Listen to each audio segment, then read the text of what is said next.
Les lesions esportives són una preocupació creixent pels joves atletes, sobretot en les noies.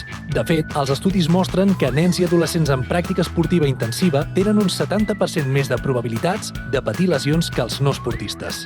Les lesions esportives greus patides durant la infància poden alterar la futura continuïtat a l'activitat física durant l'edat adulta.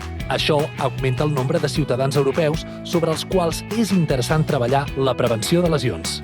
L'esport no només manté saludables els atletes joves, sinó que també estalvia diners pels sistemes de salut. Hi ha multitud d'enfocaments per minimitzar aquestes lesions i promoure esportistes sants, però s'han identificat moltes barreres que dificulten l'aplicació d'estratègies de prevenció.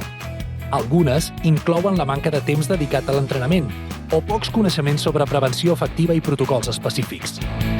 El projecte Sonar pretén construir coneixements al voltant de la prevenció de lesions, a més d'oferir protocols i recomanacions efectives pels esportistes i les famílies.